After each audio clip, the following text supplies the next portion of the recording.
Hello mga katets, magandang buhay po sa inyong lahat. Ngayon samahan niyo ako sa ating treasure hunting exploration. Nandito tayo sa area ng ating katets, nasa malayong bukid na ito mga katets. At ating puntahan ngayon ang isang punong dao na nakuhanan ng deposito. Pero bago yan mga katets, shoutout time muna tayo sa lahat ng nagpa-shoutout sa atin last video. Shoutout sa iyo, Bro Magsoy Sobriquilla. Shoutout din kay Southern Explorer.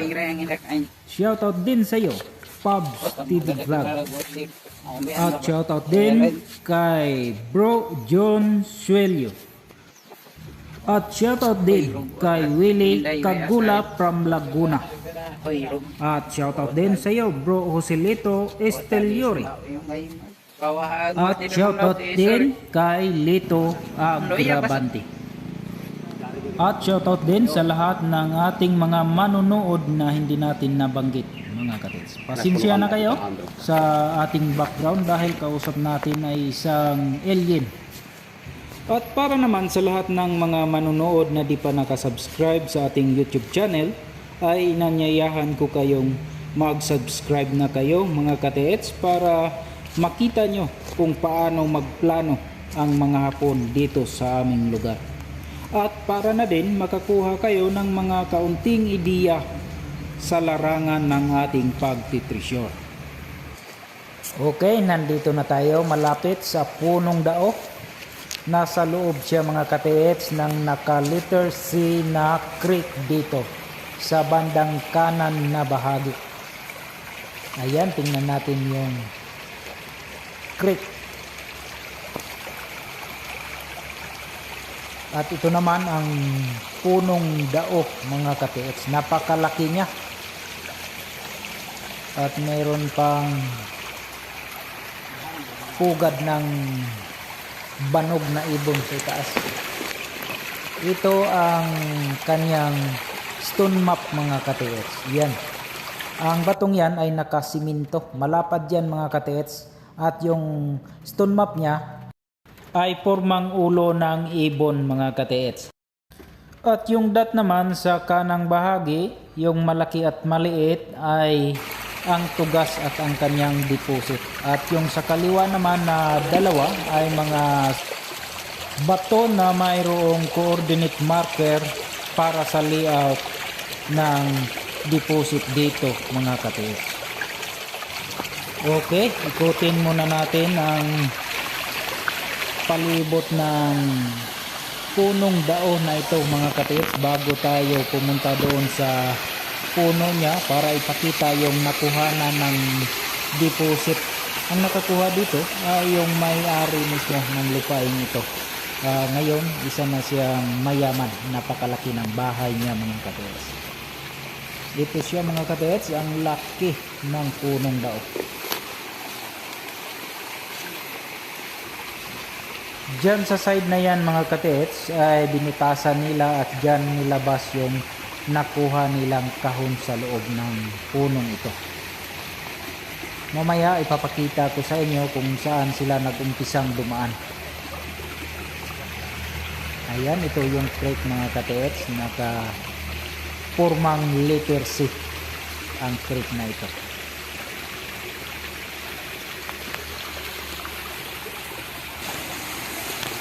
Okay, tara, puntahan na natin mga katets, pero dahan-dahan lang tayo dahil makapal ang damo dito. Baka may masalubong tayong ahas. Mabuti sana kung kukumustahin lang tayo, hindi tayo kagatin.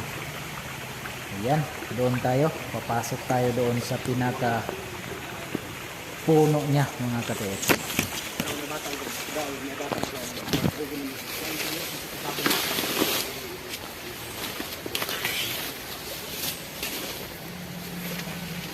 Grabe, ang kapal ng damo. Okay, dandahan lang. Baka kung may anong biglang kumagat sa atin mga katets. Kaya dandahan lang tayo. Para may panahon sila na tumakas. Ayan, malapit na tayo.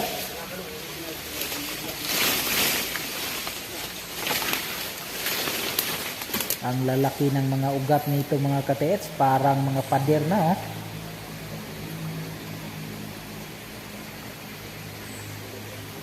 Sobrang nakakatakot talaga.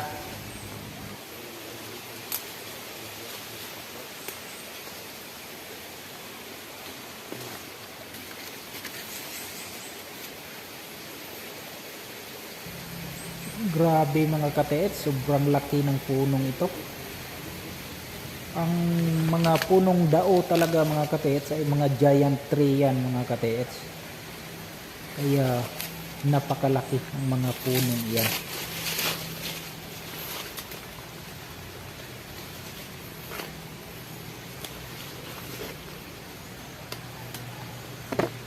Okay, silip-silipin lang natin sa mga gilid, baka may nakatagong ahas. Makagat tayo mga katiits. Okay, nandito na tayo. Grabe. Sobrang nakakatakot. Ayun mga katiits, ang ginawa nilang butas. Ginamitan nila yan ng chinso. O, tingnan mo, papuntang itaas. Ang laki ng puno nito. Grabe. Parang tumatayo yung mga balahibo natin pag nandito tayo sa malapit na puno. Ayan yung mga ugat niya, parang mga pader. Mamaya kaunti ating aakyatin yung butas mga katiits. Ipakita ko sa inyo kung ano yung porma ng nasa loob. Medyo mataas mga katiits. Ayan, dito tayo, di natin maaabot ang taas. Kailangan siguro na makaakyat tayo sa ugat na ito sa gilid mga katiits.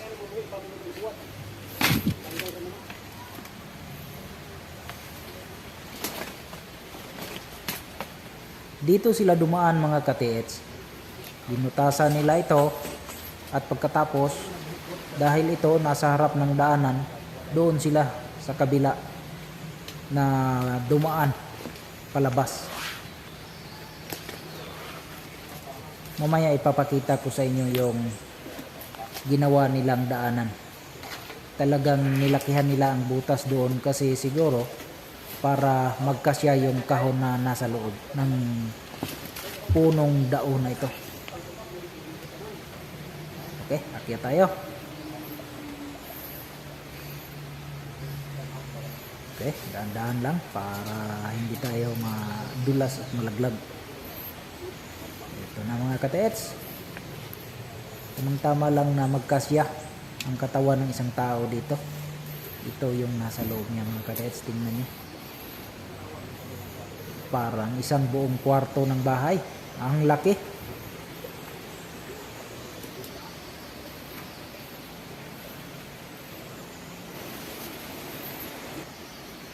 Grabe mga katiits. Ang laki pala sa loob. Buti naman at hindi natumba yung punong dao na ito. Ito mga katiits oh. Yan yung nasa loob niya.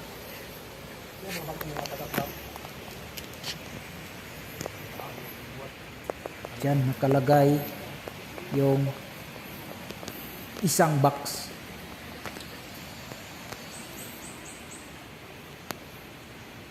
Yan. Saka dito sa bandang kanan, dyan yung binutas nila ng malaki para mapadaan yung box mga katiits. Ayan.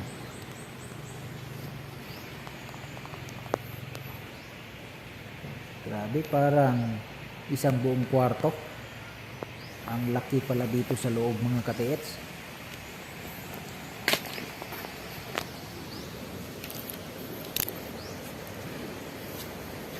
Pwede nang tirhan to ng isang tao eh.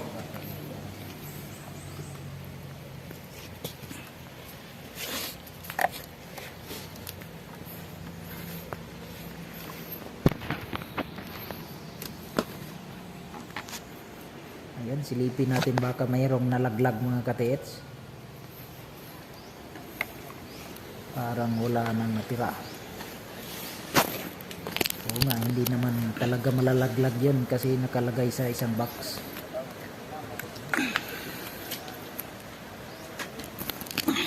Okay, at yan po mga katets. Pero alam nyo ba mga katets, maliban sa nakuha nila dito, ay mayroon pang isang natirang deposit. Dito lang mismo sa punong ito. At yun ay nakalagay doon sa mapa mismo. Yung stone map na pinakita ko sa inyo, nandyan yung deposit mga katets. Nandyan yan. At naamoy ko pa ang kanyang aura. Nandyan pa siya, hindi pa nakuha. Tara na mga katets, salamat sa pagsubaybay. At abangan nyo ang susunod nating pag-explore. Ipapakita ko naman sa inyo ang iba pang mga sites dito na nakuhanan ng deposito. Salamat sa panonood mga katets.